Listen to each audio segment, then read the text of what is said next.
We are live. Good afternoon, everybody. We're here for another exciting question and answer session live from Woodmere, New York in the dead of winter. I'm here with Patrick Gilbert, as usual, author of Join or Die, Digital Advertising in the Age of Automation, available on Amazon in hardcover, paperback, Kindle, soon to be audiobook. It's a digital advertising masterclass. I have met people who have read this book 5 times cover to cover. And every time, new and richer information and strategies are revealed to the reader. So it's the gift that doesn't stop giving, it keeps on giving. Check it out on Amazon. Join or Die, Digital Advertising in the Age of Automation, by our executive director, Patrick Gilbert. So we do this session once a week to answer any questions that might be in the group or that the group might have. It could be about entrepreneurship, about digital advertising, about your campaigns. God bless you, Patrick, or anything else that might be on your mind. So if you have any questions, add them to the comment thread of this video. We will see them. But maybe we'll start off with a couple questions that were asked in the group last week that we didn't get a chance to answer. So Danielle, if you want to kick us off with a question or two, go right ahead. How should I set up a Google Ads campaign for a course launch targeting engineers? Okay, so this is interesting. So I don't really know what the course, like, is it an online course? There's a few questions that I would have here just to be able to give a better answer. But the fact that you're specifically targeting a niche audience makes this interesting to begin with. It is not easy to target specific B2B audiences, but there's ways to do it. The first thing to look at is any sort of bottom funnel type of keywords that you can go after. So is there specific terminology that only your audience would be using and in the market for? So your course, first off, is this course something that people are actively seeking? Because that brings you down, it brings you into a bunch of options to begin with. Like, if this is something that people are already looking for, then it's pretty simple. Just call it what it is. It's a, I mean, I don't know enough about engineering, so I'll just make it as if it's us. But if you're selling a PPC course, bid on those keywords. If there's a lot of people that are going on Google and searching for that. So that's pretty simple by itself, right? Figure out what terminology, what bottom funnel traffic already exists. Maybe even from a middle of the funnel perspective, are there things like, is there a desire for people in the engineering space to educate themselves and develop more skills? And what are those people looking for? So somebody in marketing might just be looking for, like, how to gain better skills in marketing. Great. Here's a course about PPC management on udemy.com that can teach you a lot about this topic. So look for those sorts of keyword traffic first. But my guess is that this is something that's probably more, you need more outbound marketing. You need to tell people about what this is and then do the sales process of convincing them why it's worth their time. That's more challenging. That's much more audience driven. There's a beta feature that I don't know if it's accessible to everyone yet, but there is a Google beta feature called Detailed Demographics that does allow you to target people by the specific B2B audience. So you can pull in whether they work in healthcare or whether they work in manufacturing. I'm not sure if engineering is one of them off the top of my head, but that's a great place to look. So, you know, you can do company size. So you can target small companies or large companies. This is an incredible feature. Every single time we bring on a new client that sells some sort of B2B product, one of the first things that we're doing is getting access to this beta feature to be able to allow us to target these audiences. As far as getting access to betas, you have to be a premier Google partner or work with a premier partner agency to gain access to those features. If you don't, try to find someone that does. We happen to be one of them that does. So that's kind of a tip there. If not, that'll be publicly accessible at some point, but it's the detailed demographic feature, audience feature in Google.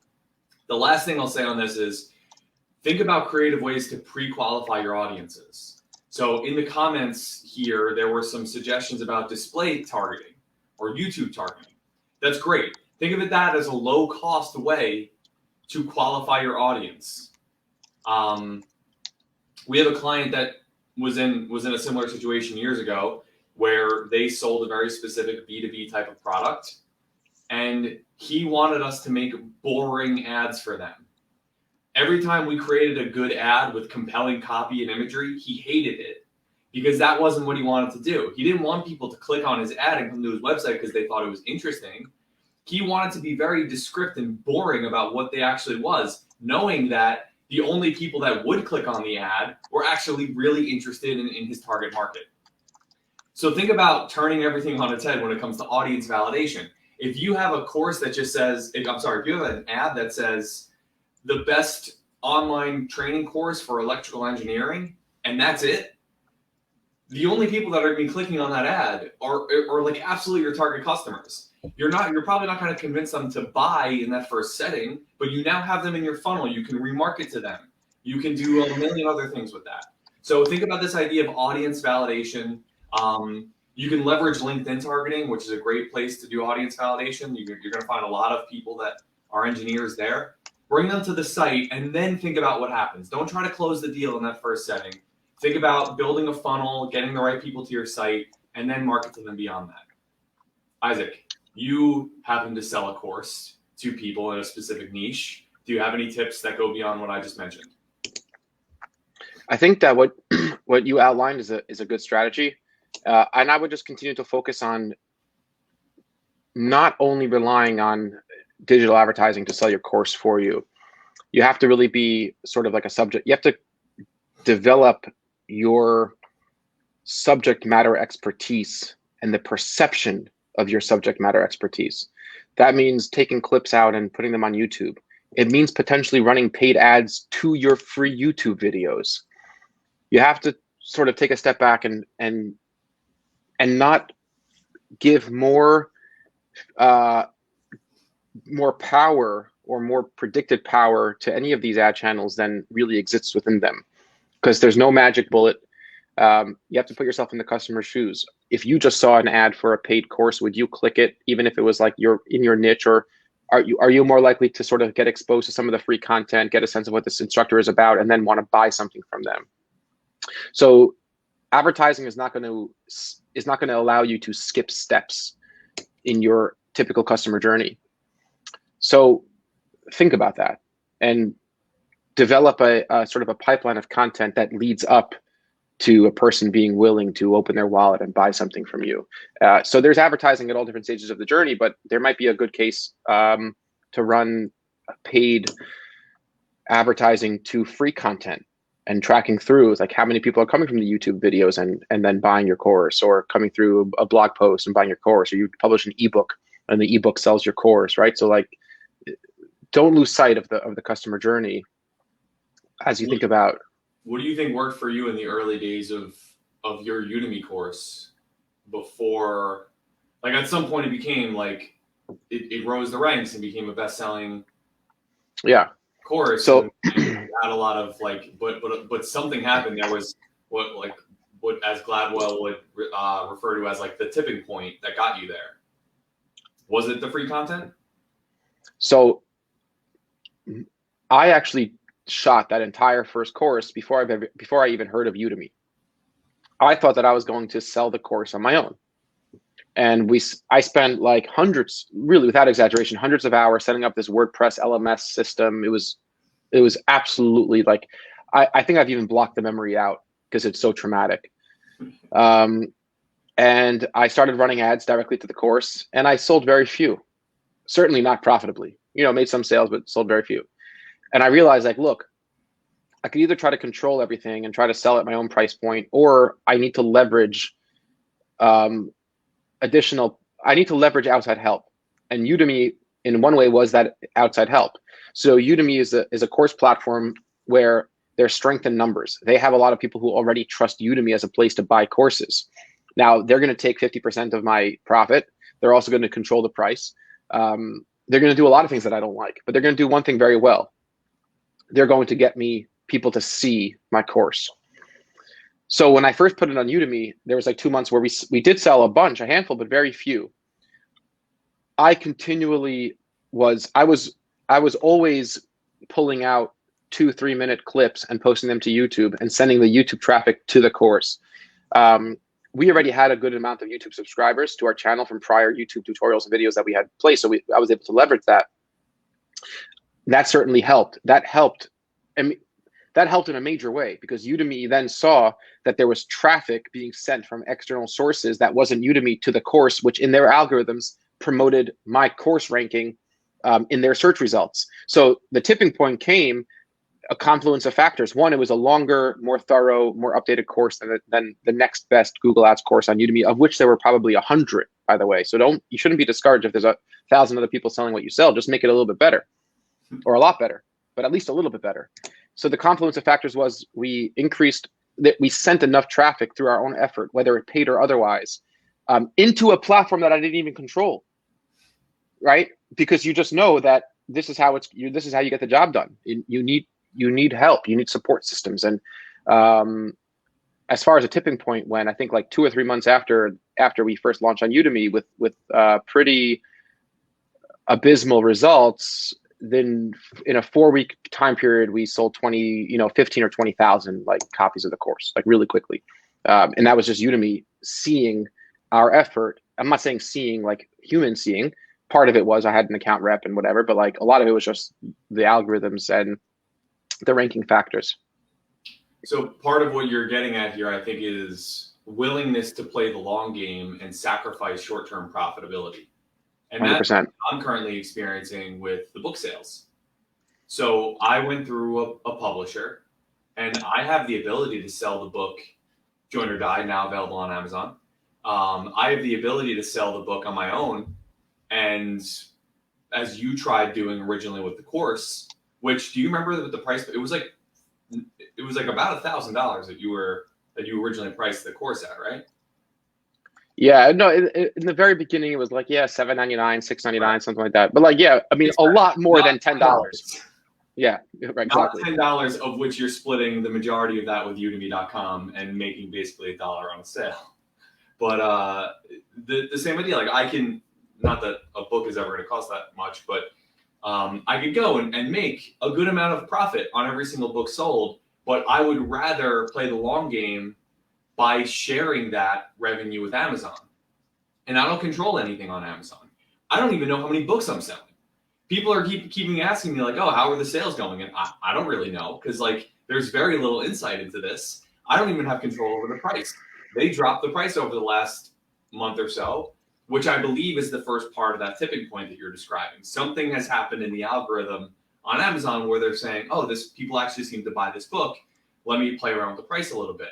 So I'm even like what I'm making out of it is very, very small, but I'm okay with that, because ultimately, similar to what happened with the course, I hope that it can reach more people. What Udemy.com and what Udemy does well and what Amazon does well is bring a lot of people, a lot of potential eyeballs. So if you commit to playing the long game, you have a greater likelihood of reaching mass appeal. You have the network effects of people talking about it. You can, get the benefits of, look at all the people in this Facebook group that would have never been brought here if not for the Udemy course. That would have never existed if we just hosted the course on adventureppc.com. 100%.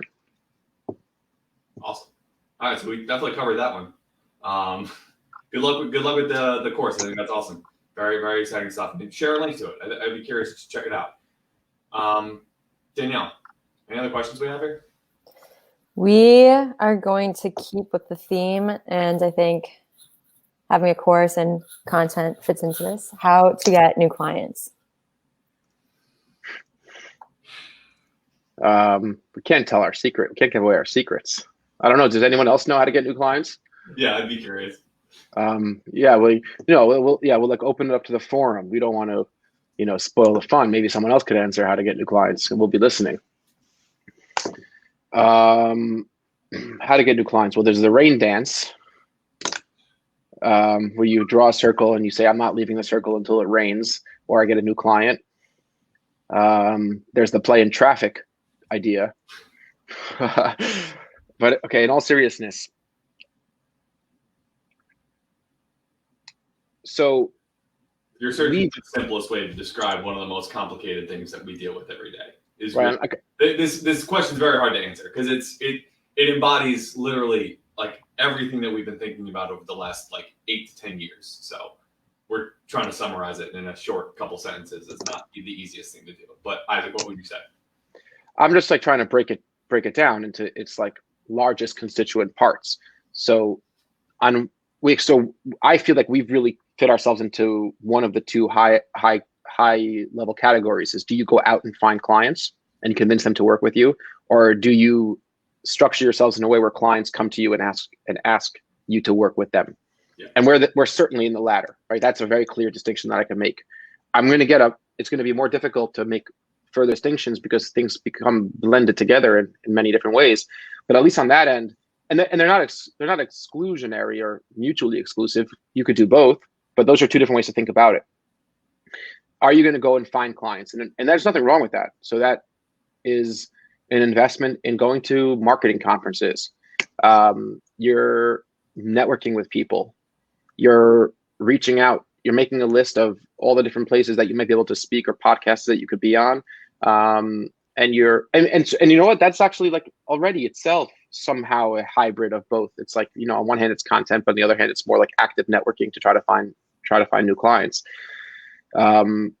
There's more straightforward ideas of having a call center, and there's small agencies or even large agencies that do that email and cold call and offer to work for free or offer to work on a results oriented basis. And that's certainly a way to get some clients. I'm a firm believer, if you're starting out, work for free, work for your family, work for your friends, ask them for a review, get some client testimonials. It's not that hard. There's enough people who are willing to let you work for them for free in exchange for a case study or the right to share some data and some screenshots, and develop your reputation by virtue of the work you've done. And it's okay if that work has been done for friends and family or colleagues or friends of friends or friends of family or family of friends, right? Just like sort of tap into your network and get some case studies, get some testimonials, put them on your website, have your Google Plus profile, a Yelp profile, whatever it may be. You could advertise your services. But the long way of thinking about getting new clients is not focusing on getting new clients. It's focusing on doing really good work for the clients that you have. And that's always been our attitude. Like in the early days, we had clients paying us $89 a month. And I remember like going on long walks and then laying down on the couch, like at 2:00 in the morning, just racking my brains. Like, how do I solve this analytics and Google integration that's not so simple? And it's like 3 different domains because these idiots can't like get their act together, but they're relying on me. And I would be like 2 a.m. clients paying me $89. But like, I never thought like, I didn't really matter to me because I felt like I wanted to do good work, which then increases your own education. It increases your own expertise. The work you do builds your entire persona for how you present yourself to larger opportunities and better clients down the road. The work you do that you'll be able to talk about, they'll be able to write about, will speak for itself. So to me, it was always, and listen, we're not a very high growth agency. Like we haven't grown, 400, 500% every year. We've grown every year, but we've never prioritized growth. It's not been our mindset. We've always been a little bit more of an organic agency, enjoying the work, doing good work, and not necessarily putting such a huge focus on we put a real focus on new client acquisition as far as when a client comes in, but we never really put so much focus on will the clients find us, how will they find us, but we put a focus on doing good work. So content was one of the ways our clients have found us, our courses, our articles, podcast, ebooks, Patrick's book. Like clients will pick that stuff up, and it goes back to the same answer as the first question. If you're trying to sell a course, there's multiple stages there too. The course itself might be a stage in generating a client. It's like, look, for $10, the client's going to sort of see what you're made of. For $20, the client's going to read a book that you don't need to talk about how much work and effort and time went into the book. It speaks for itself. It sends a message itself. And to me, there's not really any viable shortcuts to that. like, yeah, you could set up a website and run a Google Ads campaign. I don't think it's going to work that well to bring in the type of clients that you want. And even then, it's like, look, you're not the only one trying to do that. There's a lot of competition. There's a lot of competent people out there.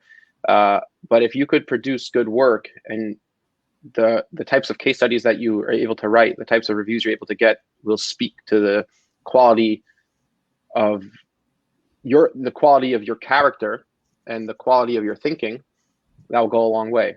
And I know that that's very disjointed because it's a very difficult question to answer.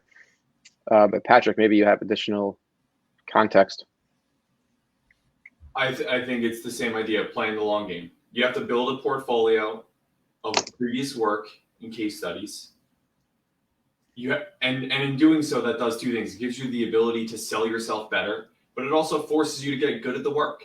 So to Isaac's point, find work that you can do for free or charge less than your competitors do and be okay with that for a time being. Like, prove yourself. Be very transparent about where you're holding in this process. I was watching War Dogs yesterday. It's like one of the trending movies on Netflix right now. Yeah. And it's an incredible movie. You've seen it, right, Isaac? Yeah. It's an incredible movie. And their idea is that it's Jonah Hill and I forget the other guy's name. They're trying to bid on government contracts, but they found a specific niche of government contracts that they're going to go after. It's these crumbs, as they call it, and they're trying to get their foot in the door. And there's like a whole mentality, I think, that comes with that of like, okay, we're going to find like a specific type of client that we're going to go after. But then another thing that ties in is at one point in the movie, they win a very large bid because they were the cheapest, bid. And now it cuts to the scene where they find out that they undercut their closest competitor by like $53 million. And Jonah Hill is like in the hallway, like bashing his head into the wall because he's like, I just left $53 million on the table. But the real lesson there is like, no, you didn't. The only reason you were in the conversation was because you were $53 million cheaper. Right. Now, bring that down. That $89 a month thing is you were doing that at the same rate that another agency would have charged much more for. But you were willing to play the long game and to use that as a learning experience, to build case studies, to build your portfolio that eventually paid dividends in the long run. So I think that's kind of that's not like a how to get new clients type of tip. That's more of like how to approach the mentality and the attitude that will allow you to eventually get new clients in the long term. That's my advice. It's not easy. Yeah, I totally agree with that. Awesome. I think we have to wrap up, but I think this was good. If there's any additional questions, please leave them in the comments, and we'll either get to them in the Facebook group or in next week's session. Don't forget to get your copy of Join or Die, Digital Advertising in the Age of Automation, and we look forward to seeing you all again next week. Thank you.